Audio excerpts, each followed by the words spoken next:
Well, good afternoon. Welcome to this Facebook Live from the Devon Live newsroom here in Exeter, discussing the changing face of the High Street. It comes in the wake of McGahey's shutting its doors on the High Street, the last independent shop in Exeter, and we're discussing how the High Street has changed over the last 10 years and why. I'm Matthew Castle. I'm joined by our business editor, Hannah Finch. Hi. Lovely to see you. So let's start off by discussing McGahey's and why they've closed, because it's been an awful long time that they've been in those premises on the High Street. Well, McGahey was opened by Martin McGahey's, the current owner's grandfather, in 1933, and it is the last independent on the High Street, but it wasn't then. The whole High Street was dominated by independents. And he said, really, it's a number of things, number of factors. It's about the fact that his lease is up, he's looking towards a retirement plan, and it kind of points to the High Street not really being about independent retail anymore, dominated by the big shops. And we know that the High Street is changing. Yeah, absolutely. I mean to say, by the way, get your questions into us. This is a Q&A. It's your chance to ask any questions that you don't understand about the business world, whether that be why all the department stores are closing, why places like HMV have reopened. We'll discuss that shortly. And also anything that you don't understand as well, things like business rates, rent, who sets those sorts of things. Now is your chance to ask us. I say us, Hannah's the expert. I'll do my best. You can ask Hannah, she is the business person. So let's talk about, just pop them in the comments, I should say, pop them in the comments below. There is about a 30-second delay, so bear with us, but we will try to answer them as best as we can. Let's talk about the changing face of the High Street then, because you just said that when McGahey's opened, it was full of independents. Now it very much is not the case, is it? Well, interestingly, he told us about the historic nature of Exeter High Street, and pre-war, the High Street was the main thoroughfare to Cornwall. So you can imagine it would have been full of cars. All the businesses would have been relying on that trade. Post-war, we had a lot of bomb damage in Exeter. The remodelling of the city was comprehensive, and we started to see a different trend in shopping patterns. We had a lot bigger shops arriving, and then things like the department stores, the old, what would have been the first House of Fraser incarnation would have been there. And it kind of points to the High Street being in a constant state of evolution, really, and what we're seeing now is part of that. So there's a lot of talk about the demise of the High Street, the fact that high streets are dying, but all the retail experts I talk to and business owners I talk to say, look, it's always been in a state of flux. One of them said to me, do you remember like Stead and Simpson shoe shop, for example, or Freedom Hardy and Willis, and all of the Woolworths, all of those big brands, staples, all those staples that you thought were always going to be there, just aren't there anymore. And that's down to changing habits, and you've just got to think about how you shop. I mean, I don't know if you need to get a pair of shoes or you need to go shopping online for clothes. Do you go online or do you go to the High Street? Well, that's the thing. I mean, I recently bought a pair of shoes and I didn't step into a shop once to buy them because it is all online. We've got a lot of comments coming through already saying that McGahey's makes the High Street and it's been there so long. People clearly still care about independent shops, don't they? And that we're seeing a resurgence in independence, aren't we? Well, it's really interesting because people feel affectionate about their independent shops because they know those people who are running those shops live here, work here, bringing up their families here, and actually putting the money back into the pot here, which they don't feel so much with the big corporates. So the reason why people feel affectionate about independence is because they've got that quirky nature. And when you and I went to see Martin McGahey yesterday, we walked in there and we had that smell of tobacco. And we knew that smell of tobacco had been building up in that place for decades. It feels real. And his knowledge is very real. He explained to us about how he could literally reach to the shelves without looking and find the products. He knows his products. And those are the things that set independents apart because often they're run by the people who own them. They're started by people who have a passion. And it's not easy starting a business, particularly with business rates and rents. It's 7 days a week for people just to man the shop first of all, and then you've got the marketing to do, the stock buying to do. You've got to really want to do it and stick at it. And I think that shoppers appreciate that level of care that goes into it. But do they care enough to support those independents when it comes to you get paid at the end of the month? You've only got enough money for food and rent or whatever. You've got to get your clothes. you can get something for like £8 in Primark. Are you going to spend the same money in an independent? How much does that matter to people? I think is the question that we should be asking ourselves. One of the things that Martin McGahey said when we went and spoke to him the other day was that town is now inaccessible. One of the reasons is car parking and parking charges. And we've had a few comments come in. Thank you for your comment, Alison Pring. Russell Thompson has also said a similar sentiment, which is that town is too expensive. People can't afford to go into town and shop, and there's opposing arguments for why car parking charges have gone up. But what about that? The fact that actually town is too expensive to come in the first place. Well, I mean, anyone who's lived in Exeter a long time will remember 10, 15 years ago how easy it was just to drive in when you wanted and get a parking space, and maybe on the road, maybe for 2 hours free. The rate of development of Exeter is such that that's just not possible anymore. You try and get across Exeter bridges at rush hour in the morning or the afternoon, you're putting an hour on your day. It's just such a long time. So the strategy by the Exeter City Council is to try and reduce that congestion, and one of those ways they're doing that obviously is by putting up the car parking charges, trying to encourage other people to use the park and ride and other sustainable public transport, and the people who live in the city to just walk or cycle. The reality is, for most people who use Exeter, is that we're from the rural catchment area. We're surrounded by villages. The services aren't great. You might get a bus a day if you're lucky, and if you miss that, what do you do to get home?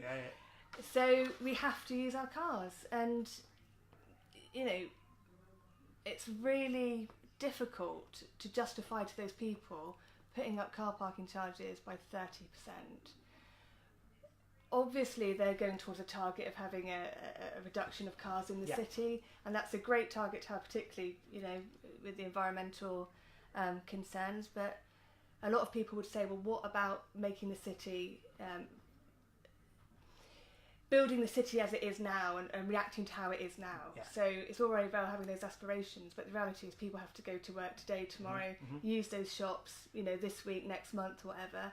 And they need to be able to make it accessible. And there is something about rewarding our shopkeepers who are investing their money, time, lives into the city, about honouring that and helping them out and making it easier for them. Let's come on to that, and we'll talk about business rates, because we've had a comment from Mark Walker to say that charity shops benefit from business rates exemption and that rates are extortionate at the moment. First of all, who sets the rates? Because a lot of people talk about the council and rates and putting them together. Who sets business rates? Well, the rates are set by central government. And it's administered by the council. And one of the changes which has happened recently is that the local authorities are the ones who are going to be benefiting from business rates. So it makes sense for them to have a good, vibrant town centre or city centre, because they benefit from that, and they will use that money to go into the local pot and pay for the services that we all need as a community. There have been some changes recently in the way that business rates are set. So now if your property has a rateable value of less than £12,000, you don't pay any rates at all, which is really helpful for those very small businesses. But actually that's just one part of the story. It's not just about the rates. It's about the rents for a lot of businesses. It's about the utility costs. It's about minimum wage, which has come in now. So if you employ somebody, for example, everyone should be entitled to a decent wage. I mean, that goes without saying, but that has added costs, and it's added costs quickly to these very small enterprises. So to even get off the ground, you're looking at an awful lot of overhead for people, and yet the city centre relies on that vibrancy and people giving it a go. If you look at Parish Street, actually, and one of the byproducts of having that development fall apart is that we've had some pop-up shops come in there, and they've been offered good rents and short-term leases. So we can see that initiative actually works, because they get some really nice businesses in there, people who probably wouldn't have been able to afford to do it long-term or be able to take that risk, but because they've been able to take advantage of that short birth, they can give it a go, see if the business model works, Yeah. and hopefully find more sustainable premises longer term. We've had a comment from Neil Perry talking about building more restaurants, which we'll come on to shortly. But let's talk about department stores, because they are really under threat at the moment. And there was a time that the department store was the place to be. You know, it was the thing to have on the high street. Yeah. But, and linking back to independent shops, that's now no longer the case, and these big stores with massive square footage are really struggling, aren't they? Yeah, I mean, I think about a department store, and I don't really have that in my toolbox of where I'm going to go shopping. It feels like it's something that perhaps the older generation would have gone to, and it almost feels like there's a bit of nostalgia and old school glamour about a department store, that maybe it had its heydays in the 50s, 60s. My mum, you know, had her career at Rocky's in Torquay. It was one of those kind of aspirational places.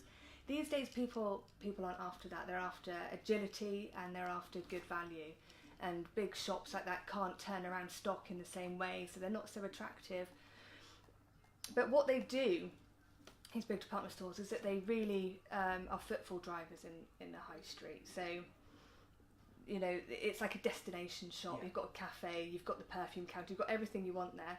And also, these businesses pay really good rates. So if they disappear, then the council's going to really feel that. Yeah. But also, it's things like, if you need to go to the loo, Debenhams has got a loo, John Lewis has got a loo. You don't get those in, you know, those smaller shops, because they can't have those facilities. So they're actually part of the function of the high street in a lot of ways. You know, you go to the cafe there and you hang out there for a bit.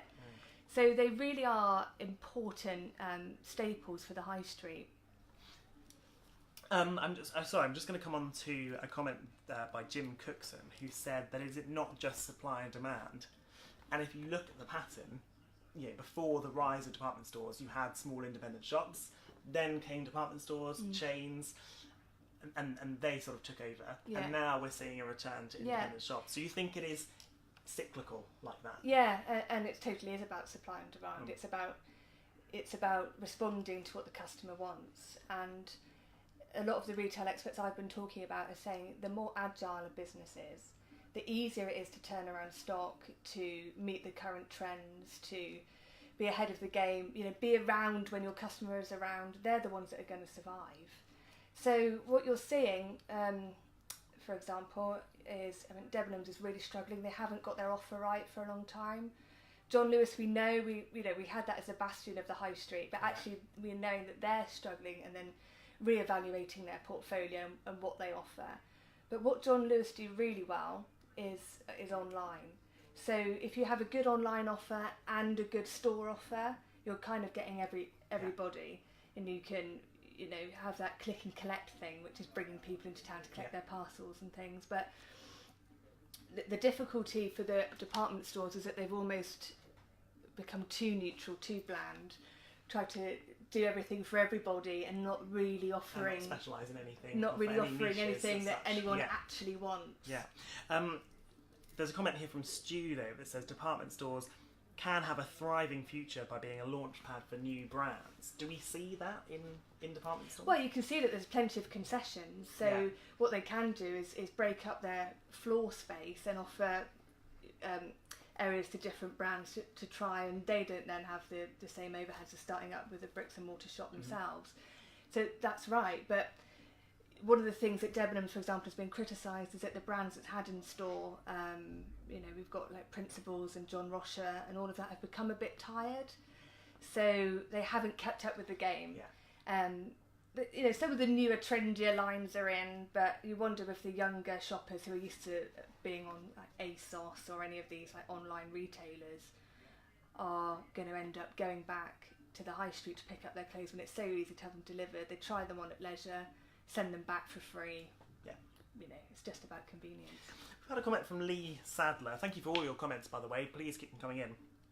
That says, in Tavistock you pay £2.50 all day parking and not very many shops are empty. Can you make a comparison between Tavistock and Exeter, or even Plymouth and Exeter? Because Plymouth parking charges are tiny compared to what they are here. Can you make those comparisons between empty shops and parking? Because we have had a few comments to say that it's too expensive. People don't go into town because it's too expensive. So do you think there is that link there? I think Exeter's very fortunate in that it has a congestion problem, which means there's loads of people who want to come into the city. Yeah. So they can afford almost to have their parking charges high. If you look at the smaller market towns, places like Newton Abbot, Torquay, Tavistock, they need to get their shoppers in, and particularly on a Sunday, so they do concessions. I suppose what's really galling for people is when you're in Exeter on a January evening and you're still being charged like £6 to park for 4 hours, and you can't really see the benefit of anyone to that. Plymouth is a different ball game. I suppose the way I look at Plymouth is they've got a lot of development sites at the moment which have been taken over by private car parking operators. So they're using these big derelict pieces of land right now for parking, and they can offer it cheap, and it's temporary. It's only going to be there for a year or two, but they're turning around those spaces and making money off them when they can. Exeter is actually a victim of its own success. We'll come on to Greggs shortly, because they've had some good news today, but I think we should probably address this. A lot of people have been commenting, and again, thank you for your comments, on student housing and the student housing that's popping up all around Exeter, in many different sites in the city centre. And people are saying that's the problem. All of these empty spaces are going towards student accommodation. The council, the government's focus is all on student accommodation and not on the revival of the high street. What do you make of that? I suppose it comes back to the point earlier about supply and demand. We know that there's obviously huge interest from private enterprises who see that the University of Exeter is a great potential for students, and the growth of that university is kind of behind this trend that we're seeing. But there is absolutely no doubt that every crane, it feels like, when you drive into the city centre or walk around it, is about student housing now. If you look at the way that the high streets and city centres are changing, what we're seeing from the retail experts, people like the Kinsey, not the Kinsey report, many retail report, I can't remember the name now, they're talking about how to scale back on retail and try and get more accommodation into the city centres again, because what they want to do is have more people to like stop off for coffee in the mornings and use restaurants and cafes at night. Now we know that students are going to do that if they're populating the area, and we know that they're going to be doing all of those things, except of course during the summer months where retailers are telling me it's like a ghost town in the city now. We're losing 20,000-30,000 people in the city. Of course, there's an argument for saying what we would like to see is young professionals moving in, because they're there all year round. They're going to be contributing to the economy. They're going to be taking or having good skilled jobs. Sorry, to finish your point. So I was going to say, so those people really are the ones who are going to be driving the nightlife, for example. Yeah, absolutely. But interestingly, we've been down to Longbrook Street today, and we're looking at the resurgence of that area. When the King Billy pub closed, it was like, goodness, is this another nail in the coffin for community in Exeter city centre? But because of the thoroughfare from the university and the student accommodation and the luxury student accommodation that's being built there, we're seeing that businesses are seeing it as an opportunity, that they've got customers on their doorstep, and it's leading to a new revival in areas which were perhaps neglected for some time. And because the rents are lower in those areas right now, they're able to afford to start up, and we're seeing more of a vibrant community coming back. And there is a sense that there is something happening on Longbrook Street. That there are businesses up and running, and people are moving in and creating that new community that they're starting. And there is something about, if you're trying to find a nice pub to go to, or a little hideaway away from the big name brands which seem to be dominating our city centre right now, it's nice to be able to discover these places in back streets that you feel that you've found and your friends have found, and they're capitalising on that. They're capitalising on this new trend for people wanting to experience something rather than just having this bland, generic experience, and to go to places with character that other people might not know about. It's sort of your secret type thing. And that kind of fits in with the new drinking trends we're seeing as well. So back in the summer I went to visit the guys who own Oddfellows, which is just down the road from Longbrook Street, and they were explaining to me how the drinking trends have changed, how people Younger people now are drinking less but better quality alcohol, and they want more of an experience when they go out. They're not up for 4 or 5 pints of Carlsberg. They'd rather have a decent craft beer or two and enjoy that quality. And they want the experience, so they're not just after, you know, downing drinks. So they're doing things like, you know, meet the brewer events and having, you know, live music and stuff like that to try and make people learn a bit more, get a bit more out of the experience rather than just going to the pub, for example. So these little quirky places kind of fit into that trend. We'll talk very briefly about Greggs, and then we'll end with some independent shops. There's been a brilliant comment from Kerry that we'll come back to, so thank you very much for that, and do stay with us. But good news from Greggs today. For them, their sales have topped £1 billion for the first time. Yes. They made £8 to £6 million in profit. Yeah. And you know, largely down to the vegan sausage roll, of course, which you all know about. But they have made comments today that even though they're doing so well, they are starting to explore areas outside of the high street, aren't they? Yeah, I mean, you just have to go past the Greggs in Exeter High Street and there's pretty much a queue every day. At any hour of the day, it's busy. They've got their market right. They know who their customers are. They quickly turn around their products and they're able to respond to those customers with quality products which are priced right. Plus their marketing is really good. The vegan thing, the vegan sausage roll. You know, Piers Morgan getting in on that and moaning about it was PR gold, really. That's all they needed to send that sky high. So they know what they're doing, Greggs, and that shows in their profits. What they're saying is like, we're not just about being a bakery anymore. We're not just about a couple of donuts and grabbing a loaf of bread. We're specialising in a grab-and-go lunch market. And as high streets are evolving, people aren't working so much in the city centres. People work from home more, they're commuting, they're on the go more. So they're trying to get into places like bus stations and train stations, and in London, the tube stations, things like that, where they know people... the grab and go, for exactly that market. People are busy, they want to grab something and they want to get on their way. So they're diversifying, but I think they said it was over 63% of their businesses and their most important shops are still on the high street. So they still see that as a very valid place. And while retail is kind of moving out of the high street, services like places to eat, drink, cafes, shops, not shops, everything apart from shops really, are going to fill those spaces. That's what we're seeing. Let's end with Kerry's comment then, because she made the point that independent shops here in Exeter are doing really well. Sancho's have 2 stores. No Guts No Glory have opened a vegetarian cafe. Bunyip is back. But the council does not make as much of that because they're focused on student housing. If we just talk about, because we've covered the student housing previously, but if we just talk about Fore Street and the independent shops that we have, that's thriving at the moment, isn't it? When I was at college, which is about 20 years ago now, you wouldn't want to walk to the end of Fore Street. Really? It was just not... It just didn't have the vibe that it has today, put it that way. It's a really nice, welcoming place. You've got the vegan barber at the end now. You've got the milliner down there doing beautiful things. All these lovely little artisan places. The reason why they're down on Fore Street is because the rates are cheaper. And a lot of those places down there are owned by private landlords. And apparently, from what I'm told, they've been very cooperative with these businesses. Okay. And they're saying that we're going to keep our rents lower because we want you here, we want to keep it vibrant, we want to create a community.